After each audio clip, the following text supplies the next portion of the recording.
Hey everybody, this is Jim the Tabletop Engineer and welcome to a new playthrough video. Today I'm playing 2D6 Dungeon by Toby Lancaster, and in the last video I leveled up. I reached 1055, so I'm going to go ahead and level up my character. And if you want to follow along, it's on page 10 of the rulebook. So when you level up, you basically there's a chart here. You're gonna get more health. I'm now level 4. So let me erase that and write in level 4 because now I'd already lost 2 health points. So instead of going up to 40, I'll only go up to 38. But my maximum is 40. And my shift at level 4 is still +2. Now I get 2 level 2 maneuvers. Discipline's +2, precision is +2. That's good. And it's these maneuvers which are really cool. All right, so let me find my maneuvers. Actually, they're in this book. So right now my maneuvers are bludgeon, and I spelled it wrong, bludgeon, and drubbing. Let me pick some new ones here and see what we can do. Here we go. Weapon maneuvers. All right.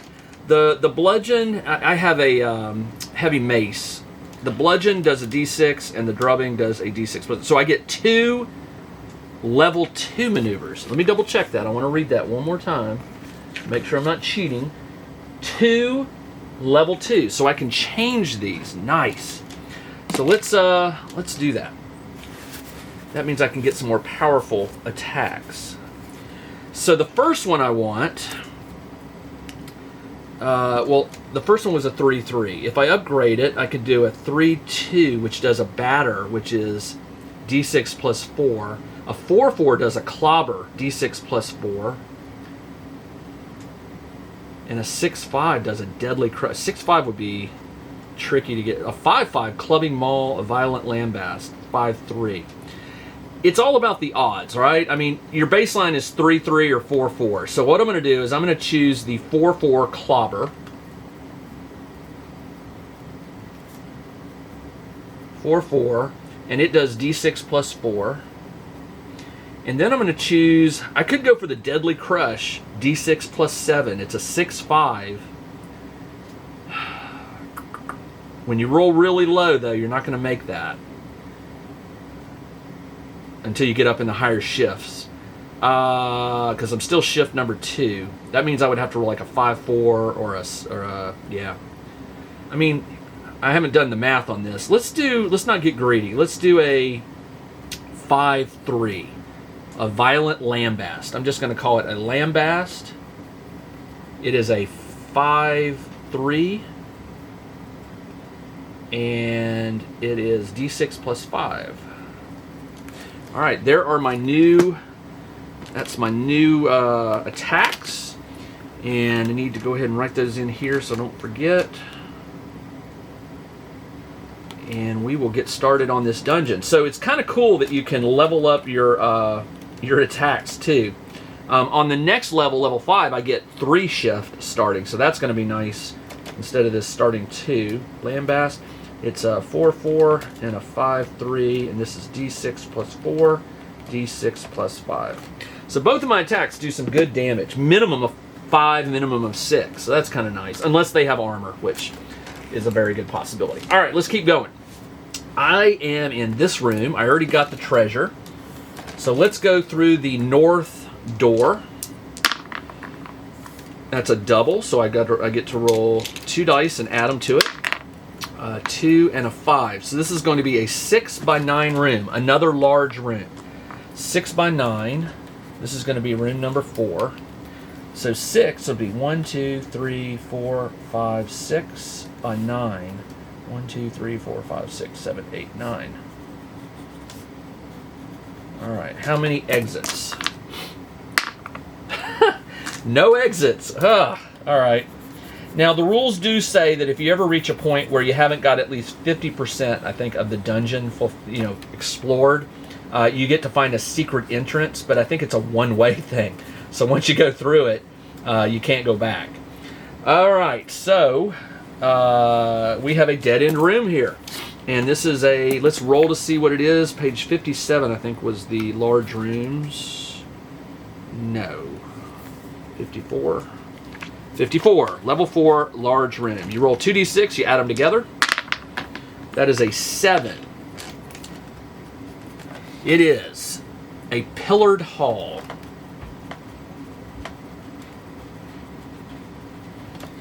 A number of pillars run the length of this dusty space. All right, let's draw some pillars in here.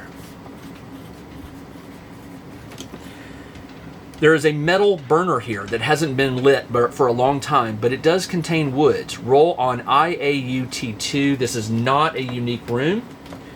IAUT2 is interrupt number 2. Interrupts can be good or bad.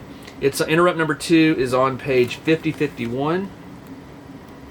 Interrupt number 2. You roll 2d6, green is high. That is a 6-3, which is...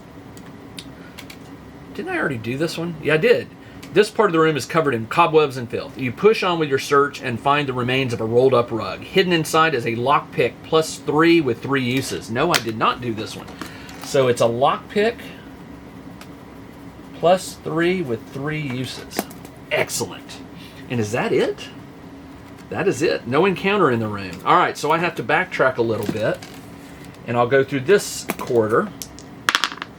And it is a 2-2, so I need to roll for doubles. 5, 5. It's just going to be a 7x7, which is another large room. All right, let's see. 1, 2, 3, 4, 5. I can't do 7 horizontal, so that's going to be 49 squares. I can do 1, 2, 3, 4, 5. So we'll make it a 5x10 room. 50 is close enough. So we'll square this in. 1, 2, 3, 4, 1, 2, 3, 4, 5, 6, 7, 8, 9, 10. I am quickly running out of space. That how many exits? 4 is 2 exits. All right. Well, I'll make this one of them that meets here, and we'll put one right here. I am very bad about breaking pencil lead. I press hard with pencils. It's a habit. All right, just shading in some stuff so you'll be able to see everything a little better. All right, that is another large room. So let's go to page 54 and see what this room is. This is going to be room number 5. Level 4, large. Roll 2d6. That is a 7, which is a pillared hall. Another one.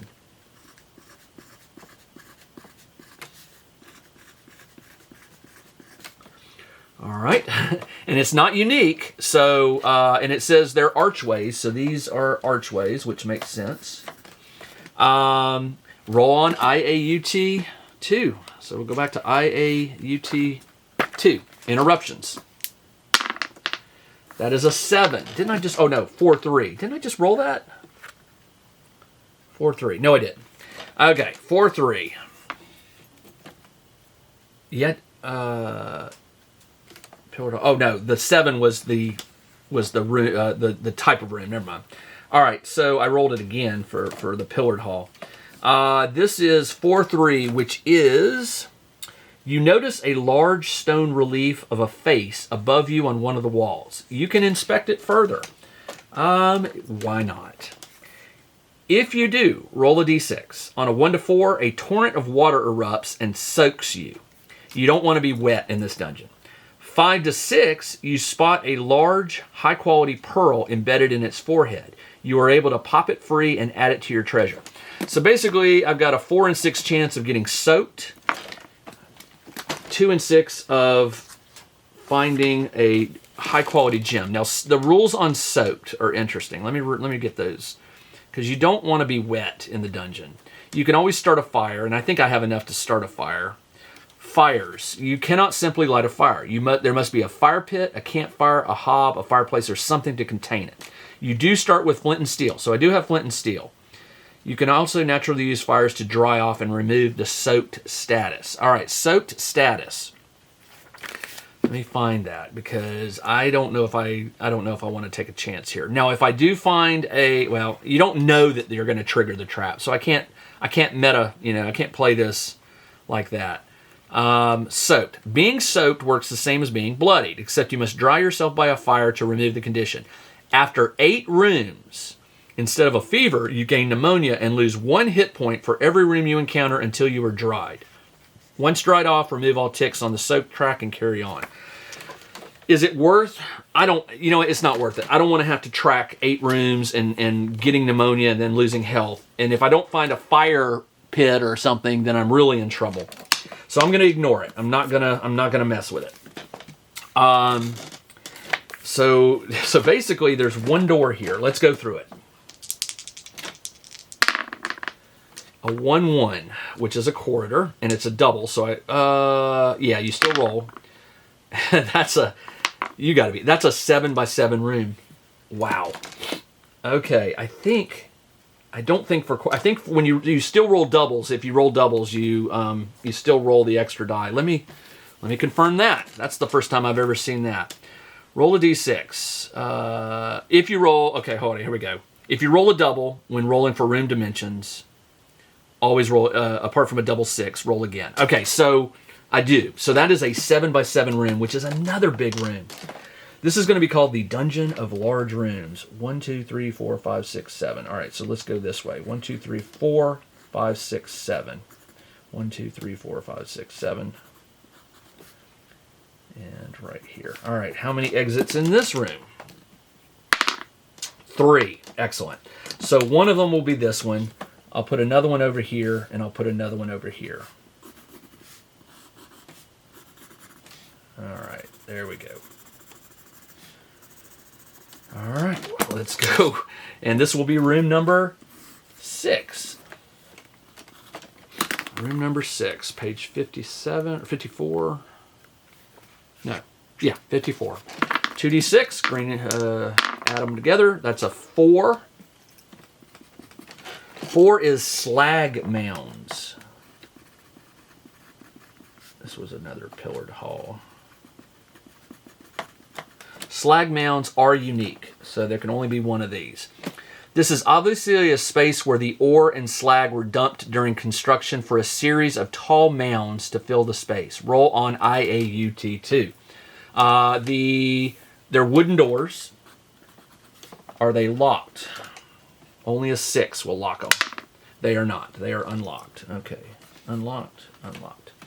All right. Roll on IAUT2. It's the room of large rooms and interruptions. Green as eye. 3, 2. There is a metal disc here that you prize free. It is worth 50 silver. But you sense it might be magical as you notice it has 3 indentations.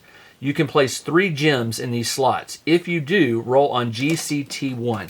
So I have a disc with 3 gem slots. I haven't found any gems lately, so I'm going to hold on to that. That sounds pretty cool. I'll have to make a note of that. Those are like magic items. You put gems in them and they do fun things. All right, is that all? 3, 2. If you do, roll on GCT1. So I don't have the gems to put in it yet, but anyway, there we go. So far, I haven't had any encounters. Well, I had that one. I need some encounters. I need to be leveling up, because the next level to hit is 5, and I think I have to hit 2,000 XP. Yeah, I had to hit 2,000 XP to hit the next level. Okay, let's go through this north door. 4x6 room. All right, still a big room, but not a large room. 4x6. So we'll go 1, 2, 3, 4. 1, 2, 3, 4, 5, 6. How many exits? 3 is 1 exit. Let's put that exit over here, because I can always backtrack to go through this door to explore this area, and I've got this entry down here to explore. So, all right, this is just a standard room, so we will go to page 57. 57, level 4 room. Yep. All right, green is high. That is a 2, 6. This is going to be room number 7. I rolled a 2, 6. 2/6 is a fog room. This space is full of black smoke. From within, you hear a low moaning, but you can't see in. You must fight the mummy. Ooh. Roll a d6. On a 1 to 4, the mummy will do +4 damage on its very first hit. I rolled a 6, so it will not. And it's wooden doors, so that is a wood door. Is it locked?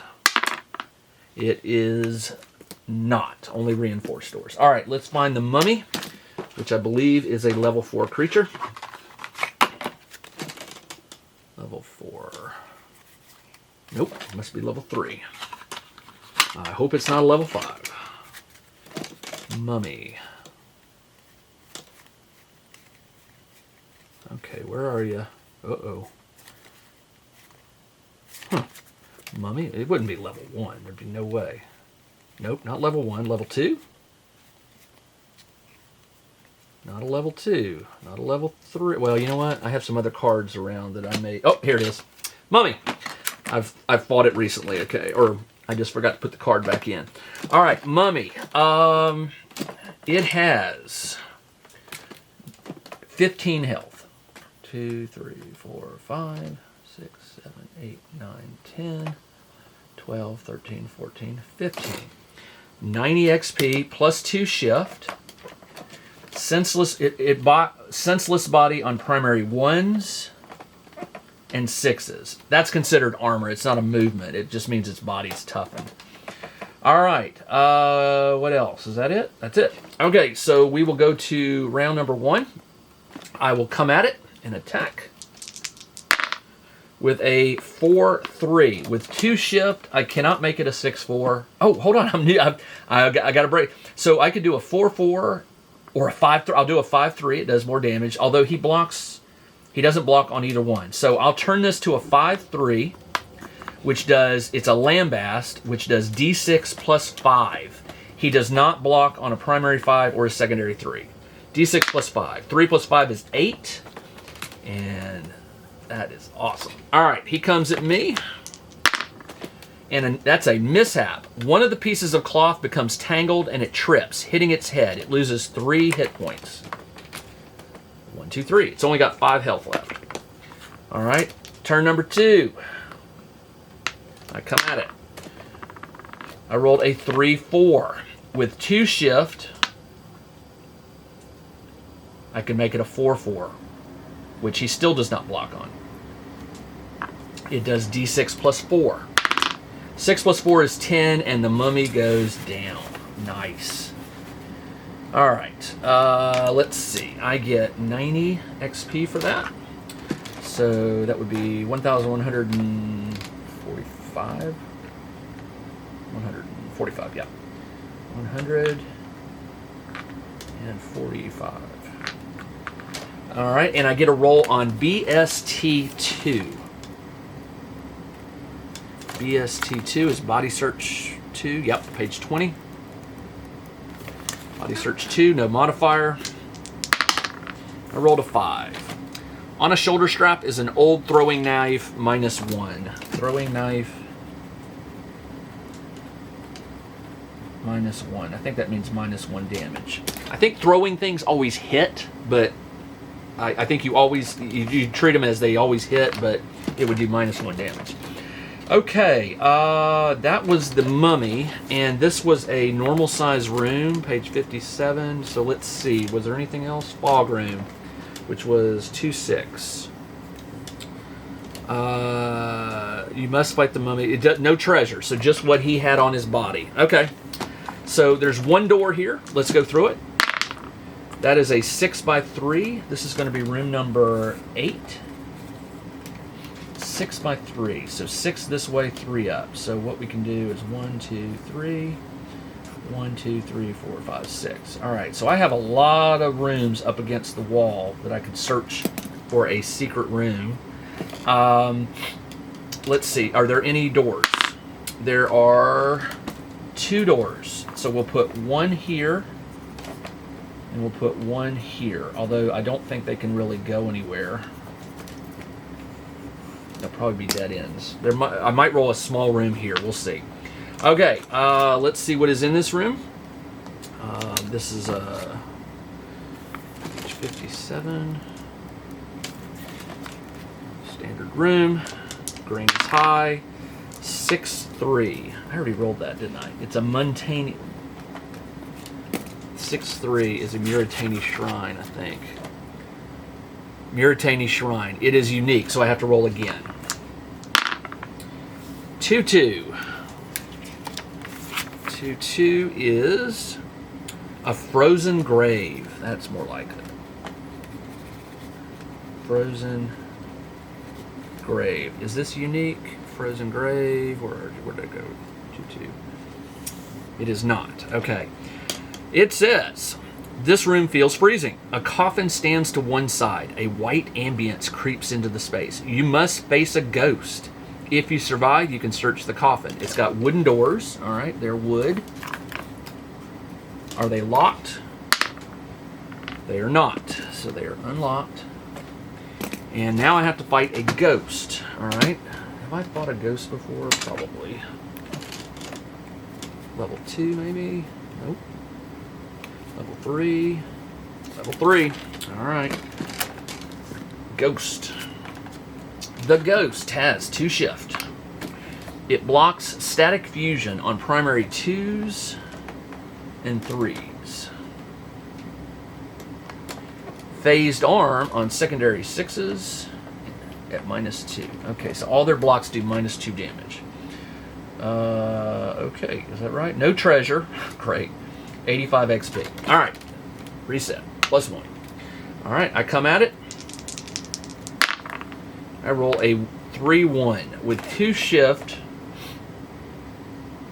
I could get it to a 5, but not a 3, and so I miss. It swings at me. 2-5. With 2 shift, it can't get this to a 5. It could get it to a 3. Yeah, it can get it to a 3. So it does a spectral touch.